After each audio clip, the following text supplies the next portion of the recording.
Well, how about that? I got all 4 of my PCs to do a DM debrief.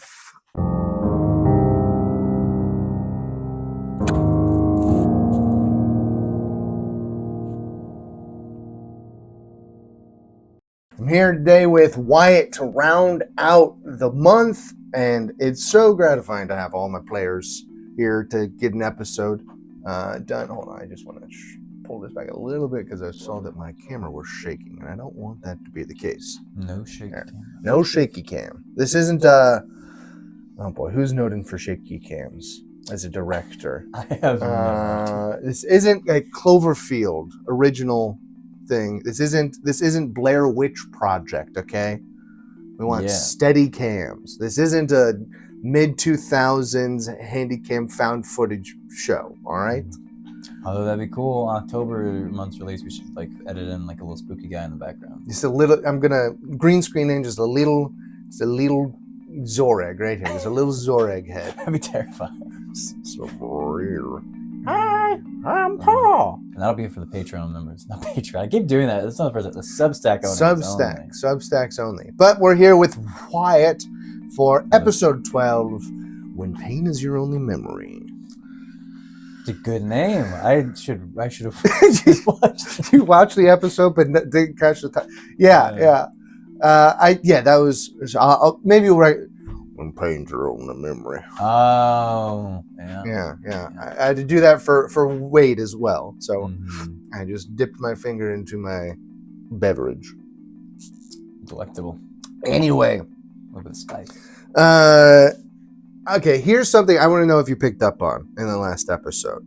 Of course. Picked up on everything. Huh? You picked up on everything? Yeah. So I intended the sending service entrance to sort of give Fisvénir a bit of PTSD because it was supposed to be like the bells. Oh. I did not pick up on that. Well, I think that the message you received sort of got you to the same place. Yeah. And actually, that's probably a better question.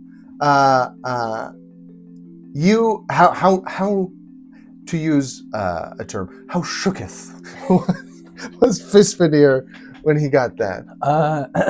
You played it he was very obviously perturbed, but what was the mental math going through your head there? I mean, in my head, the mental math was, oh no, all the plans I had just made of like dealing with, the last of the attackers and getting the city up and running again, out the window. I need to make new plans now to get back to the capital. But in Fisvénir's head, I think it was very much of like the same thing of like I have to, we're here. I need to get battle stretch. I need to figure out like I need a situation rep to know what's going on. And then he got this message. And then all that was out the window. And at the same time, this wasn't intentional, but it kind of lines up well of like getting that PTSD of the bells from the War of the Breach. And then, but this time he's not just like getting reports on who's dead and who's not. It's a call to action. He has to, he's the one receiving this message being like, hey, you need to come back right now. Yeah, it's your job to stop the bells this time. Yeah. And he's sort of like, well, I need to mobilize an entire city. Something I've never done before. But he gave it his best. He tried. It worked well enough. I do realize that's like one of the. I guess you got railroaded up to Neraton, obviously, but that was an organic creation. But this was the first time I feel like I've actually like put you guys on some rails. Like, hey, you got to head back to Rejlaz Rectal. I was like, I'm getting you guys. I am getting you guys to that capital. I'm getting all of you to the capital at the same time. Whether you like it, you could have said no. You could have said, we'll send. They'll handle themselves. We'll stay here. I'm sure that Biolan would have stayed in Neraton. He's like, oh yeah, the king will be fine. Whatever. Well, here it is right here. I have a copy as well. Yeah, that was fun. Here's my cheat sheet of all the what are you? Sharon. Leiludum is correct as well. All that Sharon right there. Fisvénir, say you've read Melleru. I'm not very good at it because it's a foreign language, so get over it. Yeah. I can barely understand Spanish. Beth? I didn't realize I had made Beth a word in their language. I just Shout out to any Beths in the audience. Beth Yorlar Zaragam Folier Sudid. Folier Sudid. Anyways, don't need to do that again. But we had a little. We were talking before the cameras rolled. Before the edit rolled. How about that? Yeah. How serious is Fisvénir about launching a coup against Yolar? Because you're starting to actually like. It was like a joke. Well, It's. I mean, staging a coup, kind of still a joke. But I'm going to sneeze. Very sorry. Excuse me. We'll edit that out. Well, I'll at least mute it. But staging a coup. I mean, I don't know. Fisvénir definitely doesn't want to, cause any bloodshed or violence, but he's definitely thinking because we learned in this last episode that Yolar's condition is much worse than we thought. His chances of survival are slim. At least that's how Fisvénir interpreted. And so he's like, well, the kingdom's in a state of turmoil. Things are bad right now. People need someone to look to, and some leader of authority just to hold everything together. Even if they don't do anything, they're just a uniting force. And I was like, if Yolar dies, we just, it's like Indiana Jones with a bag of sand. We're just gonna swap him out. Just swap him in with Yolar. Yeah, but I mean, so it's not so much a coup. It's just like a line of succession. You're just prepared in the totally slim chance that the current king may no longer be amongst the living. But not that you would initiate said unlivingness of the king. At the moment, Fisvénir would not, but he is a rapidly changing man. In the traditions he's but he would not be opposed to maybe Auden going a little ham. Just maybe losing his cool. He seems prone to that, so it wouldn't be too bad of a thing, I guess. Yeah. Speaking of changing quickly, how much of the revelation on the boat of Fisvénir, of these guys being like Fisvénir's only friends, how much of that did he know ahead of time, or was that sort of as a character realized in the moment? I think he sort of knew, but probably never vocalized. I think he most likely knew when they received word that the city was under attack and that his friends were there, and he's like, I need to go, we need to go save them. And so I think either in that moment or on the trip there, he probably pieced it together like, wait a second, I really care about these guys. I don't want them to die. Yeah.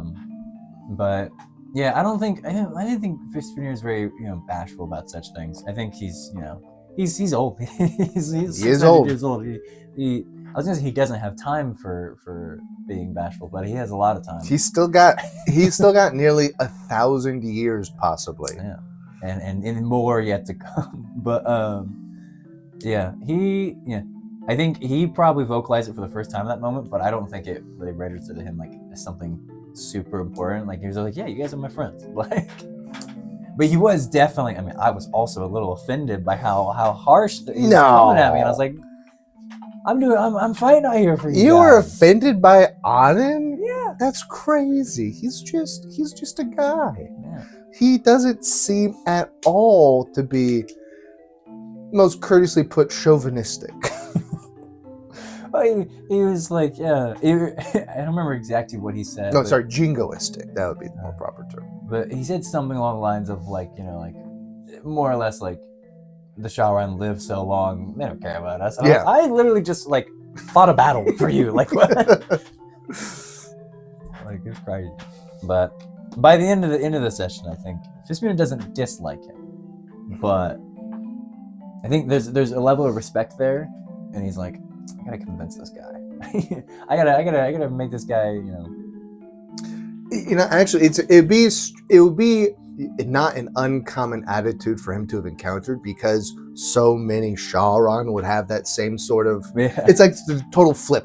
we live so short a time, I only care about my people. Whereas you're like, we live so long, Mhm. like we don't care about anyone else. Yeah. So it's not it would not be a novel experience for him to meet somebody who's so singularly focused on his own kin. Yeah. No. But yeah.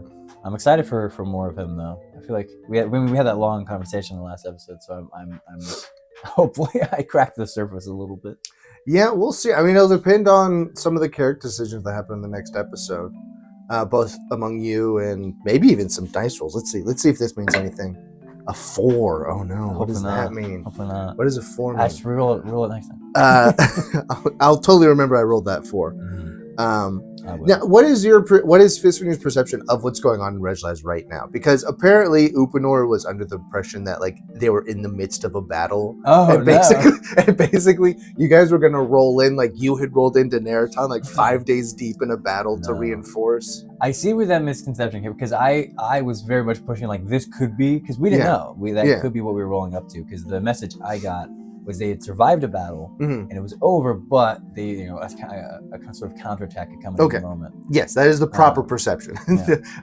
We rolled for it. Upanor thought that they were walking into a battle. He was ready for war, and it was just an empty. That's why he was ready to blow himself up on the boat in order to try to figure something out because he thought he was going to need them immediately upon arrival. Okay. I thought he was just eager to deal with explosives. I thought he was too, but then he got shook and all of his sort of vim and vigor was subsumed by terrible dread, I suppose. Yeah. Was that the same time when I asked him like if his wife had a garden and they had any flowers because I was trying to prestidigitate some like sense of home and he gave me nothing. He was like, "Oh, I'm too sad." He grabbed his sticks. No. But yeah, the kind of impression that I'm under is like they're not actively under attack, but just the fact that the enemy was able to get to the capital relatively unnoticed and like strike is sort of the big thing of like nowhere safe.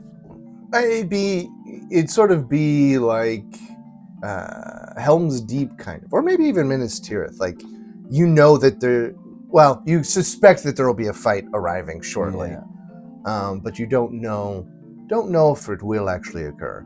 And I don't know, maybe I don't even know if it will occur. Who knows? Maybe that's what the 4 was. Oh, 19 on top of the 4. Oh no. Some do take. Who failed their perception check and who succeeded in their sneak roll? No. Don't worry, maybe we can just talk to them. You guys get into like the center of town and there's another giant wreath of lightning that appears over the city. No, that would actually be terrifying. Yeah. You shouldn't have told me that. You should say that. It's not happening. It's not happening. That would be awful because we know that everyone in the city does. They'd be like, "How fast can we get out of here?" I don't have teleportation yet. No one has teleportation. Say that till I'm like level 20, and then I'll just like, "All right, bye guys." Yeah, I'm peacing out. See ya. I still got 1,000 years. You guys got 20. Best. You got any questions for me?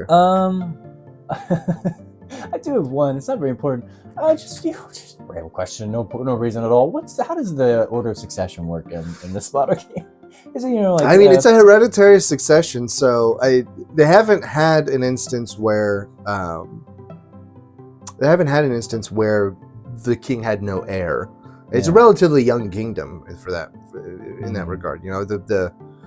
It was not founded immediately following the War of the Breach. There was like a little bit of organizational time, like you had to figure things out, but then it's sort of I don't know. It'll probably be.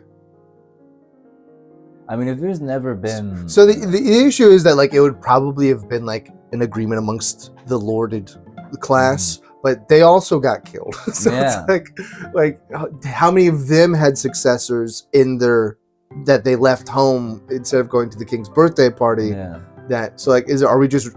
Are they just ruled by children now, or like? I don't know. How many of them can go toe to toe with Big Beowulf? That's the question. I mean that is an with how now that there's like no Kjorbaj, then. He's might be like the biggest the biggest saying. Fonrel currently alive in the world. And wasn't his dad like the steward of the town? He's got some ties to the government. He's got a little bit of sway. I mean, he's got a little claim to the throne. Ojmat ain't exactly London, you know. It ain't exactly a good, a well-respected place. Well, that's how you get the people on your side. You tell them, hey, this man seems one of you. He's from out in the country. He's from a little lock town out in the middle of nowhere. I am definitely already planning Biolan's political campaign off. Well, you might want to talk to him about that because he has other ideas of what might be going on. That he can do what he wishes as long as he wears the crown. Like I had my own plans for the next episode, and then Sam comes to me with this idea of what he wants to do or what he might want to do, and I counter offered with a variant on that idea, and it is pretty cool. I'll be spending the session getting measurements, going to a tailor, getting things set in place, getting him a carriage. I want to make sure. yes, starting to accrue some sort of gems to make yeah. He gets a new crown. Whatever Yolan wears, it ain't good enough for Yolan. No. I mean, in all seriousness, my only intent is in the case of the king's death. I'm not going to spur it on or cause it. I just want someone else that people... Like, he doesn't have to be king if he's just, like, the folk hero. Just someone that people can look to. He's the champion of the Fonrel. Yeah. Champion of the foothills. But if he was king, that'd be pretty cool. Be pretty cool. I mean, he'll be leaning into his main character syndrome a little bit much to make him king. It would be, but I think this video is fully just like pushing him into the spotlight. Go. All right. Yeah. We'll see. Any other questions now? No, that was it. I just want to know how to dismantle the monarchy. Okay. Yeah, I think we left most of the information on the table. Like it was. I'm trying to think if I already went through my questions, but I feel like we're leaving some meat on the bone somewhere. I don't think so. I mean, I was really just focusing on Biolan's ascent to the throne. All right. Well, then I guess. Okay. Goodbye. Bye. Wait. I got to do like the plugs. Oh yeah. Like the episode. Let's see. This will come out. I think on the. Stick around. On the 20th. It's the 27th currently. Obviously, it's the 27th. So look out for the new episode on the 1st. If you want to catch up before then, we've got the Umberlin Oblivion abridged episode that came out last on the 15th, so 2 Sundays ago. That'll catch you up more quickly. It saves you an hour and 15 minutes or so of mostly us just deliberating the things that we end up doing. Maybe doing a little bit of retconning. I think we started that episode technically like 3 times in the full edit.